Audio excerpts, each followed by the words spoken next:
Muli po mga kaibigan, ako po'y bumabati sa inyo sa pangalan ng ating Panginoong Jesucristo. Tayo po'y nagpapasalamat at buhay pa tayo mga kaibigan. Kung maalala po ninyo ay nag-viral po yung issue tungkol po sa rapture na magaganap sana noong September 23, 24 hanggang 25. Pero sa ngayon, lumampas na, nandito pa tayo mga kaibigan at mga kapatid, at pati rin itong Joshua na prophet na nagsabi tungkol po sa pagbabalik ng ating Panginoong Jesucristo sa buwan na ito mga kaibigan. Pero bago po tayo magpatuloy, pakinggan muna natin yung i-fresh lang natin yung kanyang sinabi. And there in heaven, in a throne room, I see Jesus sitting on his throne, and I could hear him very loud and clear. I am coming soon. And to the people who are listening, please pay attention to what I'm going to say. He says to me, on the 23rd and the 24th, 2025, Yan. Dahil po sa salita na yan na sinabi ni Joshua, prophet, mga kababayan, ay maliban sa kanya, napakarami pang mga nagsasabi na babalik na nga ang Panginoong Jesucristo sana noong September 23, 24 hanggang 25. Napakarami pong napaniwala itong taong ito, pati yung mga kasama niyang nagsasabi na darating na nga ang ating Panginoong Jesucristo kapag tumunog na po yung trompeta na pinatunog po dyan po sa Israel sa nakaraang araw mga kaibigan. Pero alam niyo po ba mga kapatid, hindi lamang po mga dayuhan, hindi lamang po mga Amerikano, Negro ang naniwala sa prinapesay nitong propeta na ito, kundi mayroon din mga Pilipino katulad ni Pastor Edwin, si Pastor Edwin ng Baptist, yung The Bride of Christ. Isa rin sa naniwala na si Kristo po ay maaaring babalik po sa September 23, 24 to 25. At ang kanilang batayan po kasi, hindi naman natin kasi masisisi ang mga taong ito, mga kaibigan, kung bakit sila naniniwala na babalik na po ang ating Panginoong Jesucristo, dahil doon sa yung pattern nila na timeline na tinatawag nila, na kung saan kapag tumunog po yung trompeta o yung Feast of the Trumpet dyan po sa Israel, ay babalik na po ang ating Panginoong Jesucristo. Hudyat daw yon mga kaibigan. At yun daw ang sinasabi doon sa Thessalonica o unang Thessalonica Kapitulo 4 sa versikulo 16 hanggang 17. At dahil po yan mga kaibigan, hindi lamang po yung mga ibang mga pastor, mangangaral, pati yung mga miyembro ay napakarami pong naniwala sa magaganap na rapture. Dahil ang paniniwala po kasi nila, si Pastor Edwin ng Baptist, at saka si yung The Bride of Christ, no? At saka itong si Prophet Joshua, at yung mga iba pa, marami pang mga iba mga kaibigan. Kung bakit sila naniniwala na babalik po ang ating Panginoong Jesucristo noong September 23, 24 hanggang 25. Ibinase nila yung kanilang paniniwala doon po sa magaganap dyan po sa Israel na Feast of the Trumpet, na kung saan kapag mangyari daw kasi yung Feast of the Trumpet, may nagsasabi na itatayo na o bibigyan na ng seremonya yung pagtatayo ng Third Temple. Na kung maitatayo daw kasi yung Third Temple, dyan daw kasi uupo yung hayop na kung saan siya yung magpapahirap sa buong sanglibutan. Kaya ang paniniwala po ng mga taong ito, gaya ni Joshua, itong si Prophet Joshua, at kabilang na dyan yung isang Pilipino, o ewan ko kung meron pang mga ibang Pilipino, Pastor Edwin sa The Bride of Christ, na isa rin siya sa naniniwala na maaaring babalik na nga ang ating Panginoong Jesucristo, kasi ang paniwala nila, bago po uupo ang hayop o yung Antikristo, ang paniniwala po kasi nila mga kaibigan, bago po makaupo yon, ay irarapture muna ang iglesia. Hindi daw makakaranas ng mga tao o mga Kristiyano ng yung tinatawag na Great Tribulation na mangyayari dito po sa mundo mga kaibigan, kapag umupo na yung hayop. Kaya yun ang paniwala nila na may irarapture na talaga ang iglesia. Pero ngayon, malaking pagkapahiya, kahihiyan ang naganap, kasi lumipas na ang September 23, 24, 25. Mampas na tayo doon sa petsa na kanilang sinabi, walang nangyari. Walang na-rapture mga kaibigan. Walang na-rapture. At itong si Prophet Joshua ay humihingi na po ng paumanhin sa lahat ng mga naniwala sa kanya. Kasi mantakin mo mga kaibigan, napakarami daw yung mga nagbenta ng bahay, nagbenta ng sasakyan, at yung mga iba nag-resign na daw sa trabaho kasi babalik na daw ang Panginoong Jesucristo, kaya hindi na nila kailangan. Ang pinagtatakaan ko lang mga kaibigan, babalik na ang Panginoong Jesucristo, naniniwala po sila, ba't pa nila ibinenta yung kanilang bahay? Anuhin pa nila yung kanilang pinagbentahan? Rapture na nga, tapos ibebenta mo pa, anuhin mo pa yung pera. Kung talagang totoong rapture, kung talagang ikaw ay naniniwala na rapture na, mga kaibigan. Yan ay isang kalokohang paniniwala na kapag maniwala ka na rapture na, wag mo na dapat intindihin yung mga kayamanan mo, yung pera mo, o yung nasa iyo. Wag mo nang intindihin, mga kaibigan. Wag mo nang ibenta, anuhin mo yung pera, bakit mo ibebenta? Yan ang hindi po napag-isip-isip itong mga naniniwala na rapture na nga, no, mga kaibigan. Nagtataka lamang po ako, isa na dyan si Pastor Edwin, yung The Bride of Christ. Maniniwala pa ba kayo dyan, mga kapatid?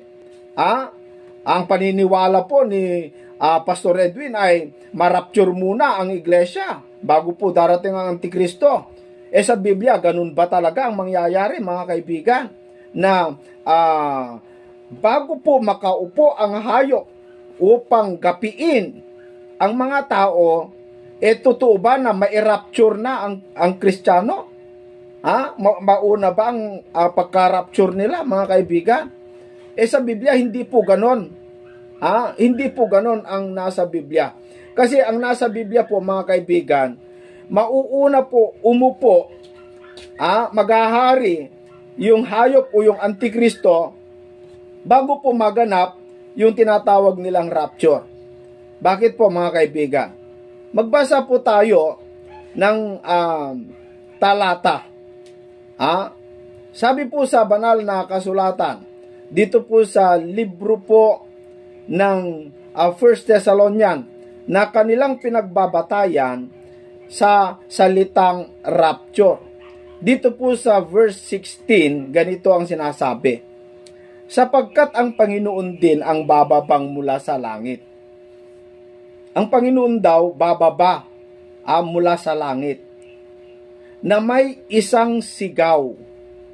So yung rapture po pala, mga kaibigan, hindi katulad sa napapanood natin sa movie na naglalakad yung tao, bigla na lang nawala yung kasama niya. Doon naman sa office ay kasalukuyan nasa office sila ay wala man lang tumunog, napakatahimik at bigla na lang aagawin. Yung mga nakasakay sa kotse, yung mga kung saan-saan, mga kaibigan. Bigla na lang mawala yung tao. Ganon kung i-describe o ipakita ang mga tao ang rapture. Pero ang rapture, ang talagang magaganap sa rapture, mga kapatid, kapag maganap po ito, malinaw sa talata, sapagkat ang Panginoon din ang bababang mula sa langit. Pag bumaba po ang Panginoon mula sa langit, ano mangyayari? Na may isang sigaw. So may ingay. May isang sigaw eh. Para bagang, nandito na ako. Hindi ganon ang sasabihin. Baka sabihin nyo, dinadagdagan ko yung Biblia. Pero parang ganon na may isang sigaw. May tinig ng arkanghel. So, yung mga anghel, may hiyawan ng mga anghel. At may pakakak ng Diyos.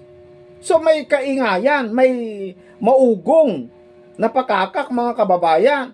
Hindi yung pakakak dyan po sa Israel. Kasi hindi man napapakinggan yan sa buong mundo. Ang katwiran ng iba ay eksakto daw kasi kapag umugong daw yon, ang mundo daw ay nasa internet na daw tayo, kaya mapapakinggan pa rin ng lahat ng mga tao. Mapapakinggan yung mga may signal, yung mga may cellphone, mga kapatid. Pero hindi po lahat ay nakakapakinig dyan. Yung mga iba hindi nga napakinggan eh. Pero dito sa magaganap sa rapture, mga kapatid, may isang sigaw. At may tinig ng arkanghel at may pakakak ng Diyos. Kapag nangyari po yon, maugong po, mga kababayan, ng sanglibutan, maririnig lahat-lahat. At ang nangamatay kay Kristo ay unang mga bubuhay na maguli. Yung mga namatay daw kay Kristo, una silang mabubuhay, mga kaibigan. Ibig sabihin, merong hindi mabubuhay. Gaya ng sinasabi po ng mga ibang mangangaral na lahat daw na maliligtas ay mabubuhay that time, ay hindi po. Paulit-ulit kong sinasabi, hindi po lahat na maliligtas ay mabubuhay sa panahon na yan. Kasi ang nakalagay ay yung nangamatay lamang po kay Kristo ang unang mga bubuhay. May mga maliligtas na hindi po namatay kay Kristo. Gaya yung mga baliw. Naniniwala kasi ako na yung mga baliw, yung mga inosente, yung mga kulang sa pag-iisip, naniniwala ako ang justice ng Panginoon ay makatwiran, righteous, alangan naman na parusahan niya yung mga baliw. Kaya naniniwala ko ililigtas ng Panginoon yon. Pero hindi sila sumasampalataya sa Diyos. Kaya hindi sila mabubuhay sa unang pagkabuhay kasi ang nakalagay po dito ay yung nangamatay lamang po kay Kristo. Ganon din yung mga bata, mga kaibigan, tulad yung fetus, yung nandun pa sa sinapupunan ng kanyang ina, namatay, pinatay ng gamot, pinatay ng doktor o nagpa-abort, ganon. Yung mga fetus, may buhay na yan, maliligtas yan.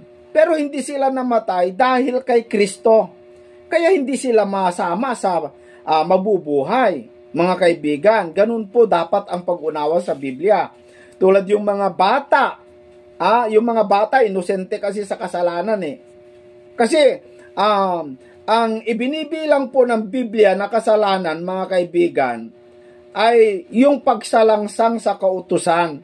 Dito sa Juan 3:4, ganito po ang sinasabi ni Apostol Juan. Ang sino mang gumagawa ng kasalanan ay sumasalangsang din naman sa kautusan. At ang kasalanan ay ang pagsalangsang sa kautusan. Ang kasalanan daw na ibinibilang po ng Diyos ay yung pagsalangsang sa kautusan. Yung bata, mga kapatid, inosente sa kasalanan. Walang alam sa kasalanan. Inosente sila. Ano yung masasalangsang nila sa kautusan? Hindi nga alam kung ano yung kautusan. Ang ibinibilang po na nagkakasala sa harapan ng Diyos, yung nakakaalam ng kautusan tapos hindi niya nagawa, nakasalangsang siya sa kautusan, yun, kasalanan yon, mga kaibigan. No? Kaya naniniwala ako yung isang baliw, kung wala siyang unawa, wala siyang alam, baliw nga, nakakagawa man yun ng kasalanan sa mga tao, pero anong malay niya doon? Sa ginagawa niya, baliw nga mga kapatid. So, ang pagbabalik po ng ating Panginoong Jesucristo, balik po tayo doon sa 1 Thessalonians chapter 4 sa verse 16, mga kaibigan. Ang bubuhayin lamang po ni Kristo sa kanyang pagbabalik, yung sinasabi nilang rapture, ay yung mga namatay kay Kristo.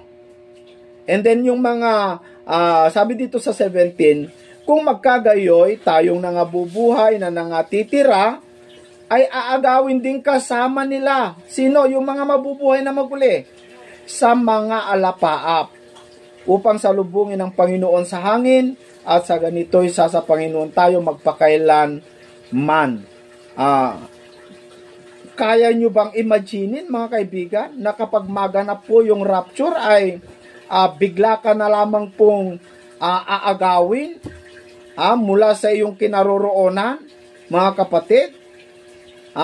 Bigla kang may mapakinggan kang maugong, maingay, may pakakak, na may tinig ng mga arkanghel. Mabibigla ka, siyempre hindi mo akalain kung anong tinig na yon. Mga kaibigan, bigla ka na lang matulala, ano nangyayari? Pagkatapos ay bigla na lang may mga mawawala, mga kapatid. So ang magaganap sa rapture, unang-una magaganap, may ingay. Kapag bumaba po ang Panginoon mula sa langit, ay may isang sigaw. May isang sigaw, ewan ko anong klaseng sigaw yon. May tinig ng arkanghel at may pakakak ng Diyos. Yan ang mangyayari muna, mga kapatid. Yan muna ang mangyayari. And then aagawin ang Kristiyano. Aagawin. Pero kailan mangyari ito? Kailan mangyari? Yan yung sinasabi sa Biblia na walang nakakaalam. Mga kababayan, walang nakakaalam.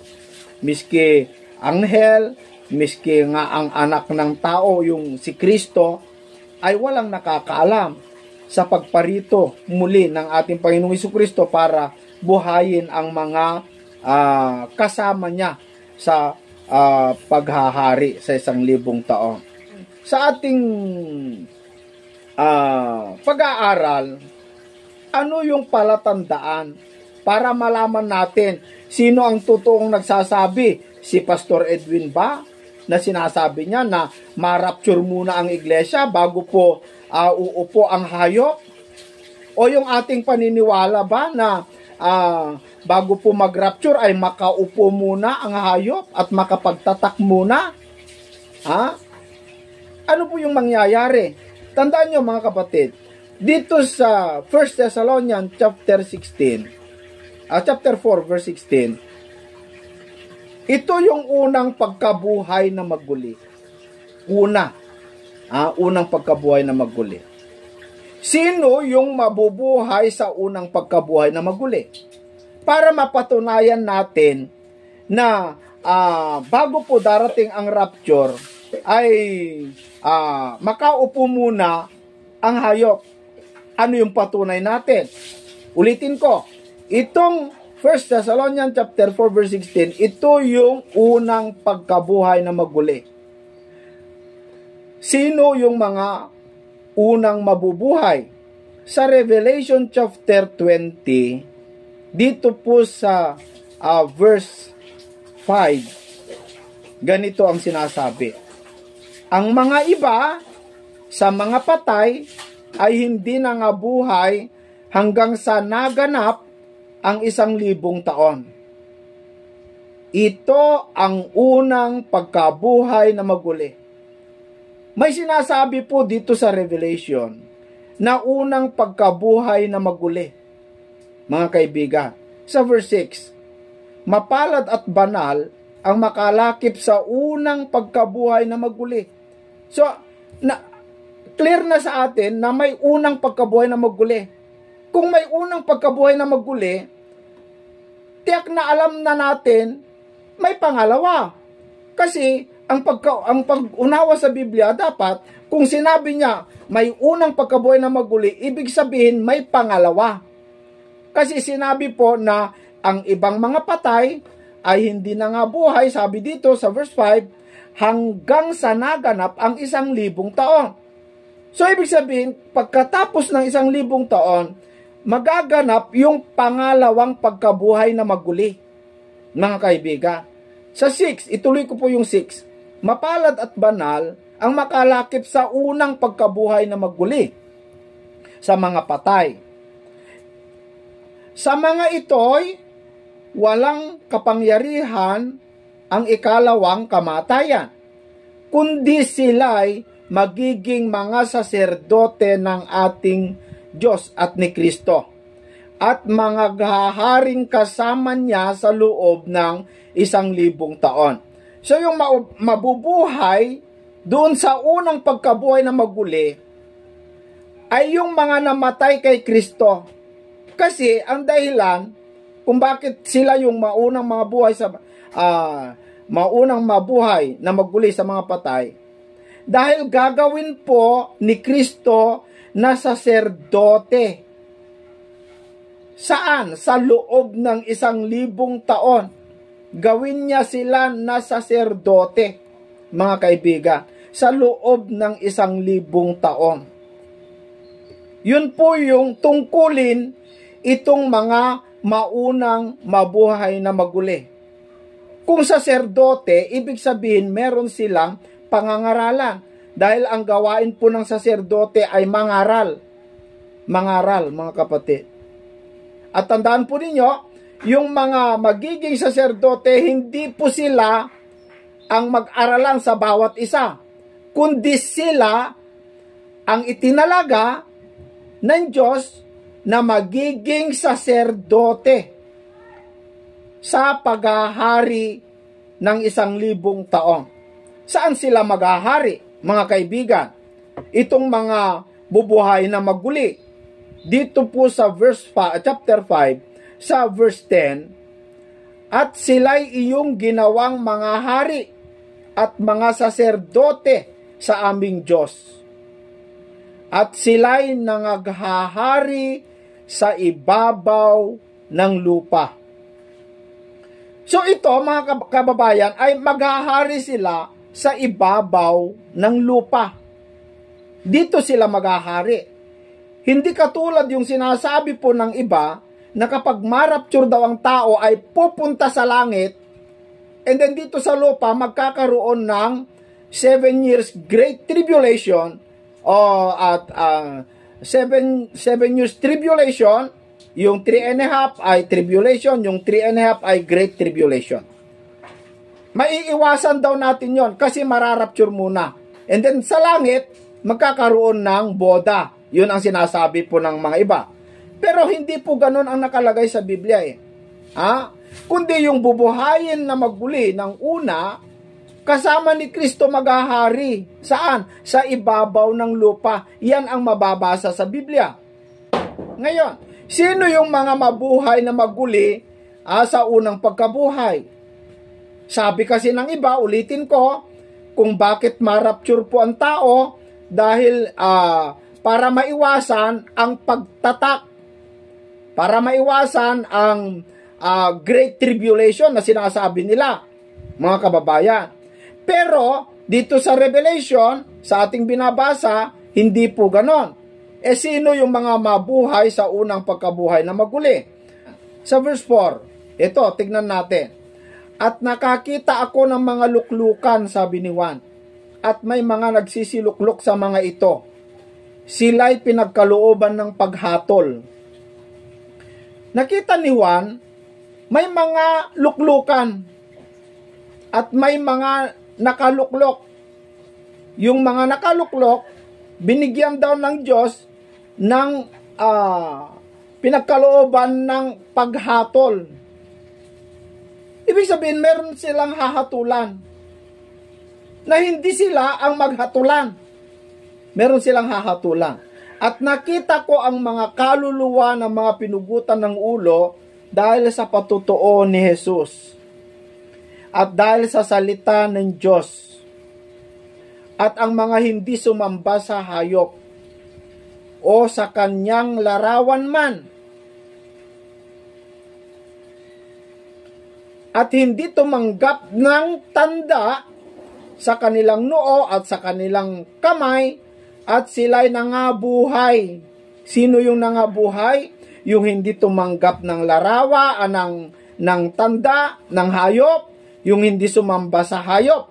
Sila daw yung nangabuhay. Saan? Sa unang pagkabuhay na magguli. So, ibig sabihin mga kaibigan, yung rapture, magaganap muna yung matinding paghahari ng Antikristo, magtatatak muna, kaya nga yung mga tao na nabuhay o na-rapture ay mga hindi nagpatatak Ibig sabihin, dumanas sila o dumaan sila doon sa sinasabi ng iba na malaking kapighatian. At sila'y nangabuhay, sabi dito, at nagsipagharing kasama ni Kristo sa loob ng 1,000 taon. Ang mga iba ay sa mga patay ay hindi nangabuhay hanggang sa naganap ang 1,000 taon. Ito yung unang pagkabuhay na magguli. So, sa unang pagkabuhay na magguli o yung rapture na tinatawag ay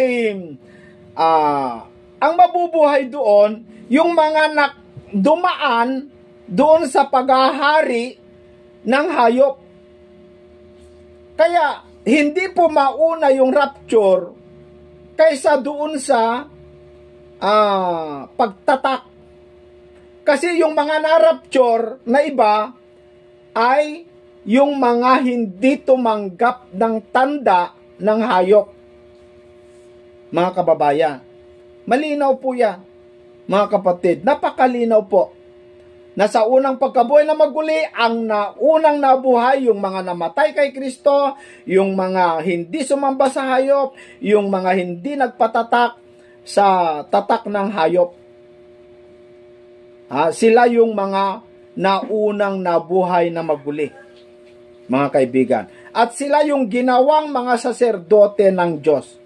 Ang katunayan pa, dito sa Tesalonica, mga kaibigan, sa ikalawang Tesalonica kapitulo 2, sa versikulo 1 hanggang 4, ngayon aming ipinamamanhik sa inyo, mga kapatid, tungkol sa pagparito ng ating Panginoong Jesucristo at sa ating pagkakatipon sa Kanya. Ito yung rapture na sinasabi upang huwag kayong madaling makilos sa inyong pag-iisip. Kaya dapat magbasa ang tao ng Biblia Nakabalita lang na babalik na si Kristo ay nataranta na, nagbenta na ng bahay.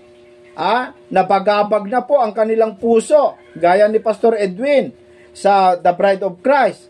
Nangangamba daw nangangamba daw baka babalik ng Panginoong Jesucristo. Ba't ka mabagabag, Pastor Edwin? Kung talagang nagtuturo ka ng Biblia, dapat alam mo, upang huwag kayong madaling makilos, sabi dito, sa iyong pag-iisip, at huwag din naman kayong mabagabag, maging sa pamamagitan man ng Espiritu, o sa pamamagitan ng salita, o sa pamamagitan ng sulat, nawaring mula sa amin, nawari bagang nalalapit na ang kaarawan ng Panginoon. Ba't nyo kasi sinusunod yung timeline na sinasabi po ninyo na para bagang nanggaling sa mga apostol yung timeline na yan? Yan tuloy. Napahiya kayo sa iyong paniniwala na babalik na ang Panginoong Jesucristo. Sa 3, huwag kayong padaya. Ito, hindi nila kasi pinapansin ito Kanino man, sa anumang paraan. Bakit? Sapagkat ito'y hindi darating. Ano ang hindi darating? Yung kaarawan ng Panginoon. Maliban nang dumating mula ang pagtaliwakas at mahayag ang taong makasalanan, ang anak ng kapahamakan. Mahayag muna, mga kapatid. Mahayag muna. yung anak ng makasalanan, at maraming magtaliwakas. May pagtaliwakas na mangyayari. Bakit? Kasi may mandaraya, may magliligaw. Mga kaibigan, ano gawin niya? Na sumasalangsang at nagmamataas laban sa lahat na tinatawag na Diyos o sinasamba. Ano pat siya'y nauupo sa templo ng Diyos na siya'y nagtatanyag sa kanyang sarili na tulad sa Diyos. Maliwanag po mga kaibigan, no, na dito sa talatang ito, uupo muna sa templo ng Diyos. At sa kanyang pagupo, sasalangsangin niya lahat ng tinatawag na Diyos. Mapa-Budista ka man, mapa-Sintuista ka man, mapa-Muslim ka, mapa-born again ka, mapa-Katoliko ka, kahit anong klaseng relihiyon yan, sasalangsangin niya, mga kababayan. Ibig sabihin, magtayo ito ng sarili niyang organisasyon at magpapakilala siya na siya lamang ang dapat sambahin. Siya ang Diyos. Katulad ni Nabucodonosor nung araw. Na si Nabucodonosor, mga kaibigan, ay itinayo niya ang kanyang kapangyarihan at nagpasamba sa mga tao at walang kinikilala kahit sinong Diyos. Siya yung nagpakilalang Diyos.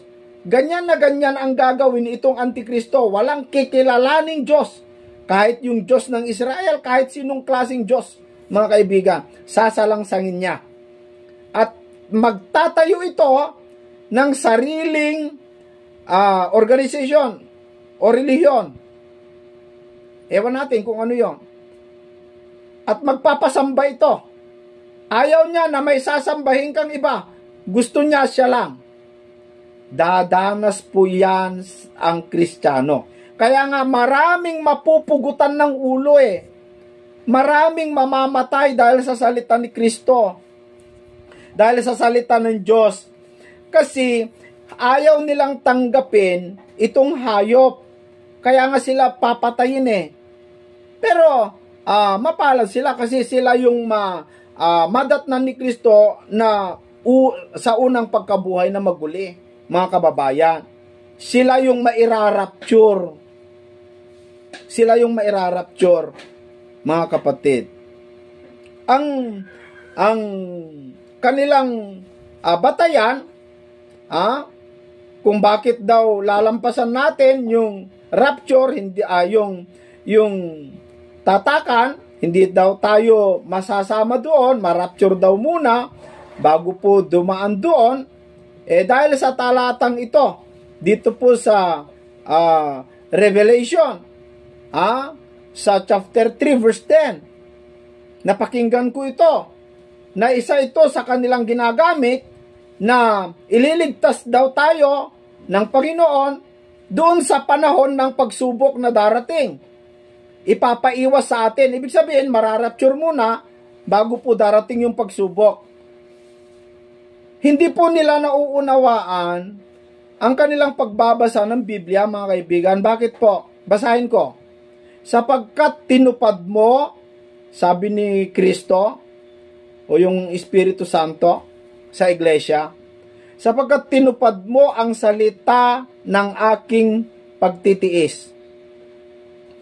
Ikaw naman ay aking iingatan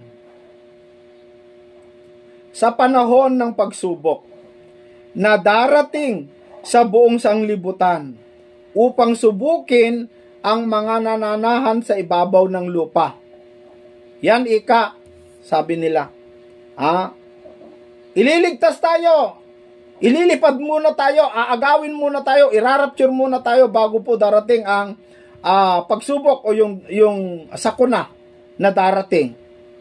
Wala namang sinabi na i-coat up ka muna bago darating ang pagsubok Ang nakalagay, mga kaibigan, ikaw naman ay aking iingatan, hindi i-coat up o hindi aagawin ang nakalagay. Ang nakalagay ay ikaw naman ay aking iingatan. Saan ka iingatan? Sa panahon ng pagsubok. Ibig sabihin niyang talata na yan, andun ka pa sa pagsubok, sa trahedya na yan. Kaya lang, dahil tinupad mo ang salita ng Panginoon, iingatan ka sa pagsubok na yan na darating sa buong sanglibutan upang subukin ang mga nananahan sa ibabaw ng lupa. Yan po kasi yung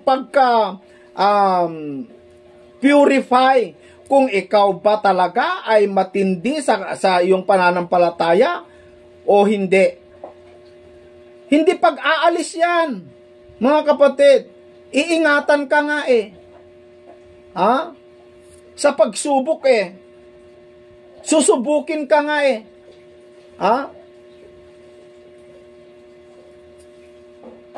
Ang katunayan, kung ibaba pa natin, ako'y dumarating na madali, sabi ng Panginoong Jesucristo. Panghawakan mong matibay ang nasa iyo. Bakit? Upang wag kunin ng sinuman ang iyong putong. O kita mo? Di andun ka pa. Bakit? Kasi panghawakan mong matibay ang nasa iyo. Bakit sinasabing panghawakan nating matibay? Kasi may aagaw upang wag kunin ng sinuman ang iyong putong. Kasi may aagaw sa iyo Kaya nga, hawakan mong matibay. Di bale, iingatan ka naman ng Diyos, mga kaibigan. Ang magtagumpay, saan? Doon sa pagsubok. Paano ka nagtagumpay sa pagsubok kung aalisin ka? Ano pinagtagumpayan mo? Ang magtagumpay ay gagawin kong haligi sa templo ng aking Diyos at hindi na siya lalabas pa doon. At isusulat ko sa kanya ang pangalan ng aking Diyos at ang pangalan ng bayan ng aking Diyos, ang bagong Jerusalem, na mananaog buhat sa langit mula sa aking Diyos at ang aking sariling bagong pangalan. Mga kaibigan, yan ang maliwanag.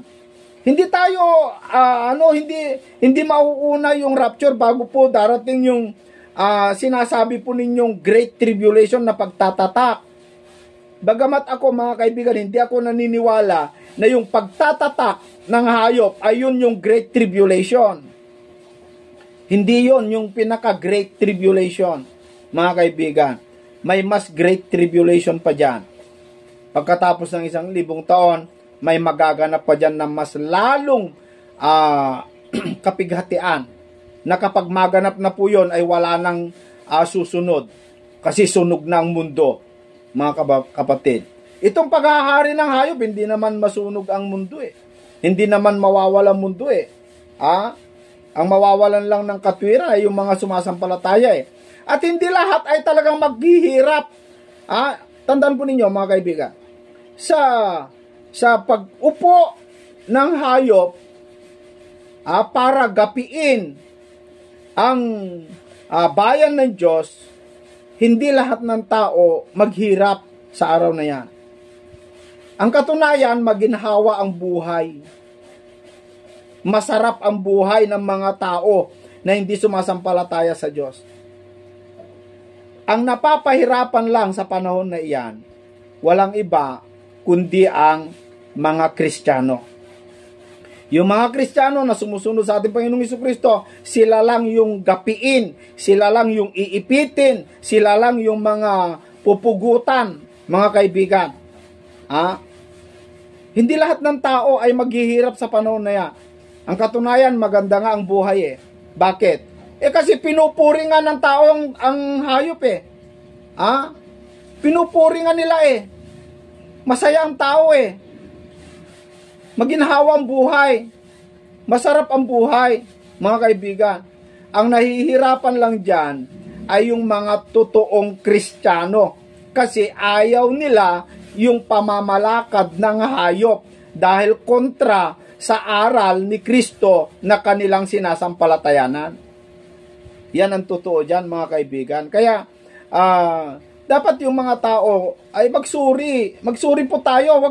Wag lang tayo makikinig. Wag lang tayo, mga kaibigan. Basta maniwala sa sinasabi ng maraming mga pastor, maraming mga mangangaral, nakikinig lang sa mga kapwa pastor. Ayan na. Maniwala na. Dapat, isa-isahin natin yung mga talata, mga kapatid. Suriin natin. Makinig ka sa mangangaral, pero wag mo agad paniwalaan. Kailangan suriin mo muna. Magkaroon ka muna ng pagsusuri. Mga kababayan. Baka akala mo yan ay ginto. Tanso lang pala. Kailangan suriin mo. Meron ka dapat timbangan. Pinapatimbang yan Pinapatimbang yan, mga kapatid. Kaya, yung rapture po, napakarami pong napahiya sa nakaraang sinasabi nilang rapture. Napakaraming napahiya, mga kaibigan. Humingi na po ng apologize itong sinasabing Joshua prophet. Nag-public apology na sa publiko dahil sa kanyang pagkakamali. Ganun lang ba yon, mga kaibigan?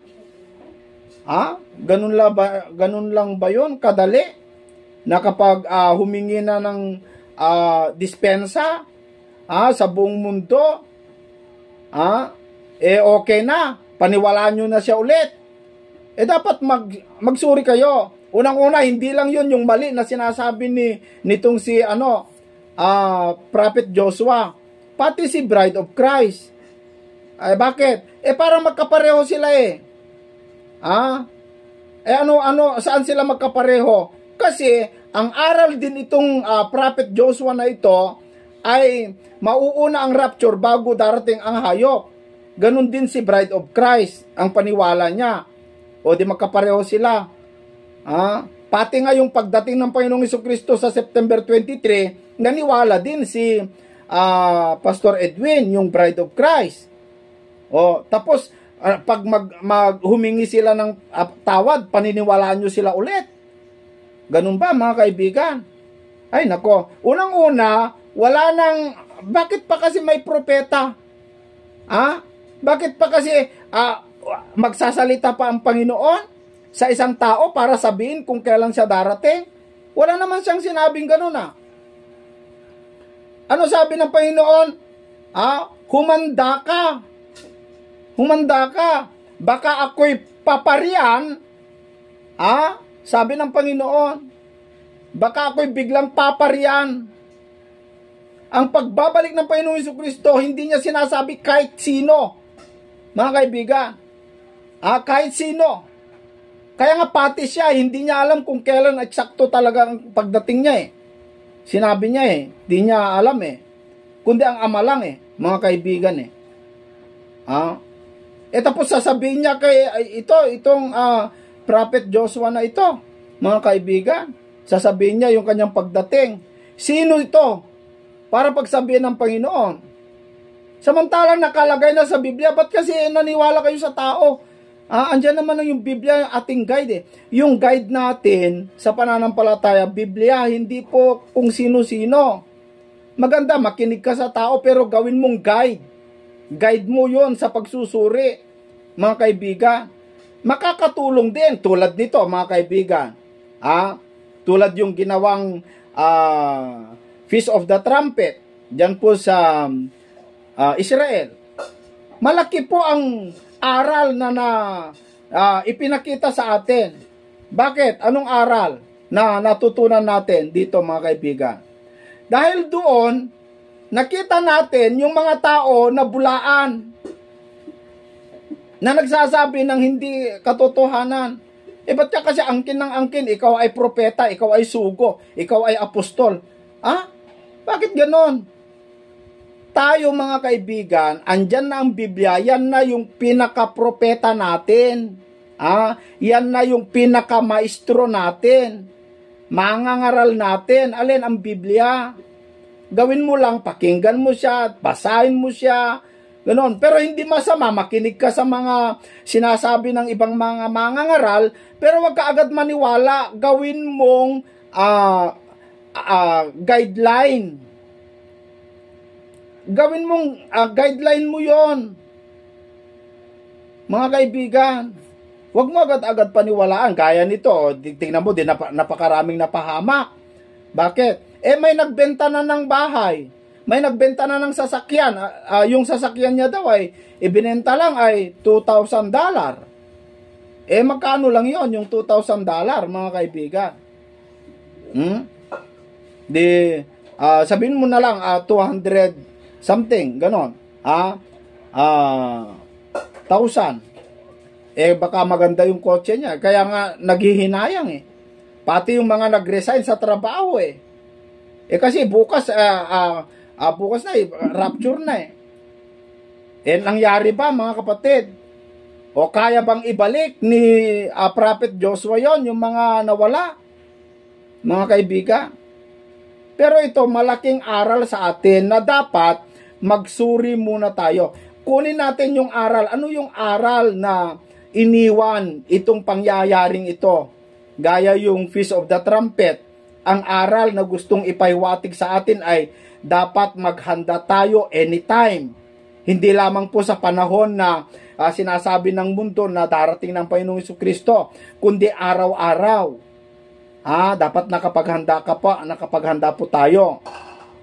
At pangalawa, dito ay dapat magkaroon tayo ng palaisipan na wag pala tayo dapat basta maniwala sa mga mangangaral.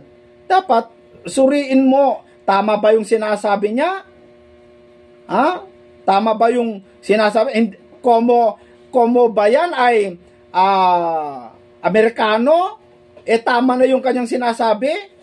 Maraming mga Amerikano sinungaling din Gagaya itong Prophet Joshua na ito. Baka ito pupunta sa Pilipinas, baka dumugin ng Pilipino ito Kasi ang mga Pilipino, kapag Amerikano ang pupunta dito, parang totoong-totoo na mga kaibigan Pero kung pakinggan mo yung kanilang mga sinasabi, wala namang kalaman-laman, mga kapatid. Kasi ang mga Pilipino, hangang-hanga sa mga dayuhan. Pero dapat ang Biblia po, dapat ang gawin natin, yung Biblia ang gawin nating pinaka-guide. Siya yung pastor natin, yung Biblia. Kasi salita ni Kristo yan Wala naman ibang pastor kundi si Kristo Walang ibang pastor. Ang kaisa-isang pastor natin ay si Kristo, mga kababayan.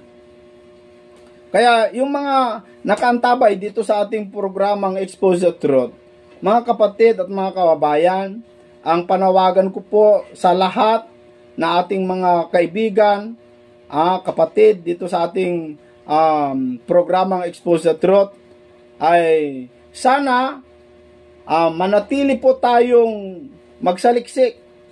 Miski sa akin, huwag nyo ako agad paniwalaan. Suriin nyo po, mga kaibigan, yung aking sinasabi. Ito ba ay biblical? Ito ba ay nakabatay sa Biblia? O hindi? Kung makita po ninyo na mali, pwede nyo pong sabihin yan. Pag-aralan natin. Tama ba na sabihin mo si Kristo ay tao at nag-umpisa lang nung ipinanganak ni Maria? Tama ba na sabihin mo na si Kristo ay Katoliko? Ba't nyo pag-aagawan? Pati nga yung iglesia na itinayo ni Kristo sa Mateo 16:18, pag-aagawan ng tao. Sabi ng iba, kami yun. Sabi ng iba, kami yung karugtong kasi si Pedro ang pinagbigyan ng susi. Ba't nyo pag-aagawan? Ba't nyo pag-aagawan na kayo yun? Kailan lang kayo? Ang gawin po natin, yung iglesia na itinatag ni Kristo doon sa Israel, na ang tawag ay iglesia ng Diyos, na sinabi niya sa ibabaw ng batong ito, itatayo ko ang aking iglesia. Ba't mo ang kinin na ikaw yon? Taga Pilipinas ka Dapat ang gawin mo, pag-aralan mo ano ba yung aral ng iglesia na yon. Ano bang turo yung iglesia na yon ay tinatag ni Kristo. Ayan, pag-aralan mo yan and then sundin mo and then ituro mo yung talagang aral ni Kristo, masasama ka doon sa iglesia na yon. Hindi mo kailangan magtayo ng pangalanan mo, Iglesia ni Kristo. Kami yung iglesia na yon kasi kami lang ang iglesia ni Kristo. Dahil ba pinangalanan mo sa grupo mo, ikaw na. Nako mga kaibigan, mga kapatid, tignan natin. Magsaliksik po tayo mga kaibigan. Kaya nito, ang daming naloko. Pati sa mga followers ni Pastor Edwin, yung The Bride of Christ, pastor po ng Baptist. Ang paniniwala niya ay sumampalataya ka lang, ligtas ka na. Kahit hindi ka nagagawa ng mabuti. Dahil yung gawang mabuti daw ay hindi ka maliligtas. Tanggapin mo lang daw si Kristo. Napakagandang pag-aralan yan, mga kaibigan. Sa susunod, pag-aralan natin yan. Tama ba na sumampalataya ka lang ay maligtas ka na? Ano ba ibig sabihin ng sumampalataya? Mga kaibigan. Pag-aralan natin yan sa susunod. Mga kapatid. Kaya, yung hindi pa po nakapag-subscribe, mag-subscribe po kayo para updated po kayo sa ating pag-aaralan dito sa programang Expose the Truth. Ilalantad natin, mga kaibigan, ang mga katotohanan. Dito lamang po sa SLTV. Hanggang sa muli po mga kaibigan, kita-kita po tayo.